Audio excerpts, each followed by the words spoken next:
آج میں شرم سے کہتا ہوں کہ سینٹ کے اندر حکومتی پارٹی پاکستان مسلم لیگ کورم کی نشاندہی کر رہی ہے۔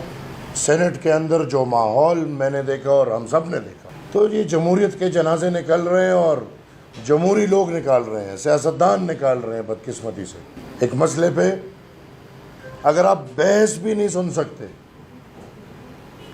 ایک مسئلے پہ اگر آپ بات بھی نہیں سن سکتے، تو پھر آپ میں اتنی ہمت نہیں کہ ان قانونوں کو کامیاب کر لیں۔ آج ہم دیکھ رہے ہیں کہ باقاعدہ سینٹ کے ملازمین سینیٹرز کو اشارے کر رہے ہیں کہ باہر نکلو باہر نکلو۔ کیا یہ سینٹ کے ملازمین سینٹ میں اس لیے بیٹھے ہیں کہ سینٹ کی کارروائی چلائے، یا نہیں اس لیے بیٹھے کہ سینٹ کی کارروائی ان کی مرضی سے چلائے؟ آج میں شرم سے کہتا ہوں کہ سینٹ کے اندر حکومتی پارٹی پاکستان مسلم لیگ کورم کی نشاندہی کر رہی ہے۔ ایک دن کی تنخواہ ایک سینیٹر نہیں چھوڑتا۔ میں چیئرمین کے ٹیبل کے سامنے جا کے یہ بات کی کہ چیئرمین صاحب، ایک دن کی تنخواہ ایک سینیٹر نہیں چھوڑتا، لیکن سینیٹر کے ساتھ کیا مذاق ہو رہا ہے؟ سینیٹرز ہاؤس کے اندر ہے لیکن کسی کے اشارے پہ باہر ہے، کیونکہ ان کے اشارے پہ کورم پوائنٹ آؤٹ ہونا ہے اور سینٹ میں باعث مباحثہ نہیں ہونا۔ تو جناب، آج بھی ایک یہ تاریخ ہے جس تاریخ میں میں کب سے کہہ رہا ہوں کہ یہ نظام جمہوری نظام نہیں ہے۔ ہمارے کارخانے اب انہوں نے بھی ایپل سے عقل سیکھ لی ہے۔ جب میں بیٹھتا ہوں ایک طرف میرے ایپل 16 پرو ہوتے ہیں تو اگلی طرف اس طرف نظر ڈالتا ہوں تو ایپل 16 پرو میکس ہے ایک ہی کمپنی کی پیداوار۔ وہ پرو والے ہمارے ساتھ بیٹھے ہیں، وہ پرو میکس اس طرف بیٹھے ہیں، اور دونوں مل کے میں پھر دہراتا ہوں، دونوں مل کے حکومت اور یہ اپوزیشن مل کے قوم کو بیوقوف بنا رہی ہے، اور وہی ایک ادارہ ہے جس کی خدمت ہو رہی ہے۔ یہ بات ہم واضح کر دیں۔ آج ادھر میں بات اس لیے کر رہا ہوں کیونکہ ادھر ہمیں بات نہیں کرنی تھی۔ انشاءاللہ تب تک یہ بات ہم کریں گے، ایسے کب تک بھاگیں گے یہ لوگ؟ اس پہ ہم بات کریں گے۔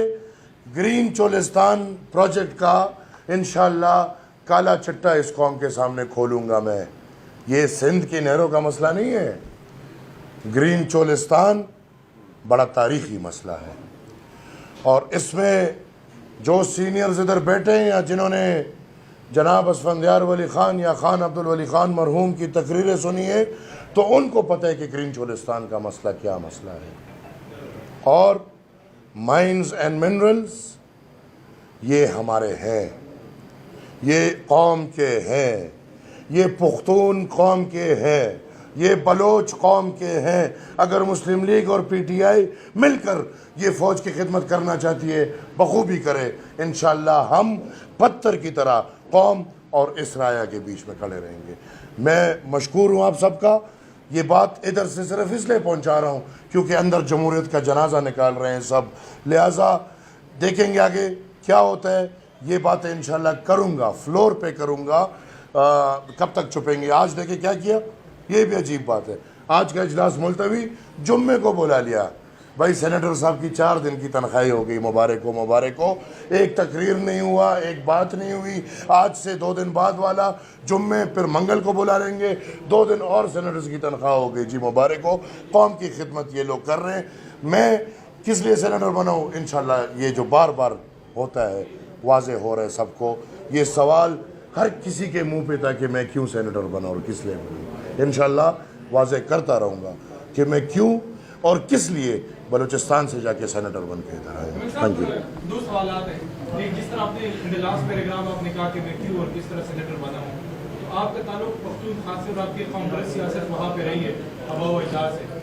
آپ کے بلوچستان سے سینیٹر بننے پہ میں اپنے की वो बात है कि क्या आप जरदारी साहब के सपोर्ट से सेनेटर बने या जिस पर आप तनकीद करें उसके सपोर्ट से, और दूसरा ये कि अब तक वो कार्रवाई सामने नहीं आई, मिनरल्स के ऊपर आपका एक स्टांस है, एक सख्त स्टांस है, तो अब तक वो कार्रवाई सामने नहीं आई जहाँ बलूचिस्तान में आपके मेंबरान ने मादनियात कार्रवाई। मैं दो बातें करता हूँ, दो बातों का मैं जवाब देता हूँ। एक, अल्हम्दुलिल्लाह मैं कोई ऐसा नहीं कि मैं कहीं आसमान से गिरा और खजूर में अटका, नहीं। बलूचिस्तान में अल्हम्दुलिल्लाह मेरी कौम, जिस कौम पे मैं फ़ख्र करता हूँ, उस कौम के बंदों ने, मेरे अपने पार्टी के मेंबर्स ने मुझे सेनेटर बनाया है। अगर उनके जो, जिसकी तरफ आपका इशारा है, अगर उनके फार्मूले हम मानते तो आज हम बड़े अच्छे होते, उनकी बातें हम मानते तो आज हम सियासी तौर पे कहीं बैठे होते। बदकिस्मती से वो नहीं मानते, और अगर उनके कहने पे कोई आएगा, कोई माई का लाल, 100 सेनेटर्स हैं मेरे साथ, एक ये मेरे, हम 3 को छोड़ दें, हम तो पागल है ना, कोई बातें करे तो करे ना।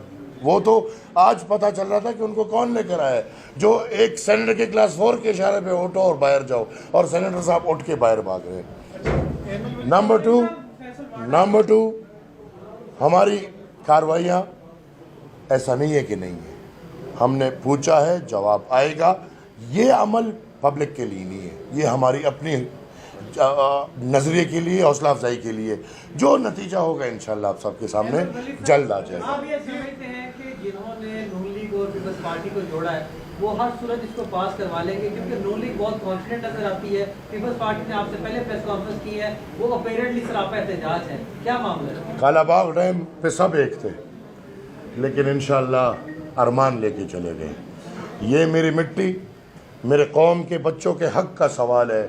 ऐसे 10 हुकूमतें आए और ऐसे 10 जर्नल और आए, इंशाल्लाह ये नहीं होने। अच्छा, अहमद वली साहब भी बताइए, माजी में सितारा याद साहिबा ने कागजात जमा कराए बलूचिस्तान से, तो आपकी पार्टी ने उन पर बड़ी शदीद किस्म की तनकीद की। अब आप बहुत भाईजान, इस वक्त बहुत बड़े मसाइल पड़े हैं, लिहाजा इसको मैं मसला नहीं समझता। Thank you. अच्छा, ये बताइए कि इस वक्त निज़ाम सुलूक के हकूक़ के हवाले से वाज़ेह है, ये ऐसा लग रहा है कि सेंटर सुलूक के रूप में या 1 यूनिट की तरह का थैंक यू चाहता है। तो इस निज़ाम के हवाले से तमाम सियासी जमातों का मुश्तरका लाया अमल क्या हो सकता है, जब भाईजान और महमूद खान चक्री एक पॉइंट पर इस नुक्ते की हद तक अख्तर बेंगल इधर देखे खिदमत कौन कर रहा है? क्या ये सियासी जमातें नहीं हैं? मुस्लिम लीग कौन है? पीटीआई कौन है? ये और इस तरह समेत बहुत सारे हैं। मैं कहता हूँ ना, आज आप सेनेट पे नज़र डाल लें, आप देख लें क्या था, आपको सब पता चल जाएगा। लिहाजा हमारे रोज़े अव्वल से हम कहते हैं कि इस मुल्क में मसला जो बनाए गए हैं वो नहीं है, मसला ये है ना, इधर दीन का मसला है, इधर अगर दहशतगर्दी भी लाई गई है तो हमारे कुदरती वसाइल को छीनने के लिए लाई गई है। इधर अगर ये एक्सट्रीमिज़म, इस्लामिक एक्सट्रीमिज़म लाया गया है तो ये भी हमारे वतन के मिनरल्स और माइंस और इन सब को छीनने के लिए लाया गया है। इधर अगर 1 यूनिट बनता है, इसी वजह से बनता है। इधर रोज़ अव्वल से लड़ाई हक की है, वसाइल की है। यही लड़ाई हमारी अंग्रेज़ों के साथ थी और यही लड़ाई हमारी अभी भी है। 105 साल पुरानी लड़ाई है, कोई नई नहीं है। ये तो एक टुकड़ा है उसका। इंशाल्लाह हमारा अज़म इतना मजबूत है कि हम 100 साल और भी लड़ेंगे, लेकिन कामयाब नहीं होने देंगे। यूनिट ने तो पाकिस्तान को तोड़ दिया था उस सोच ने, तो इस सोच से का मुकाबला किस हद तक? तो यही तो दोहरा रहे हैं, और मैं इनको बार बार कह रहा हूँ कि दोहरा रहे हैं।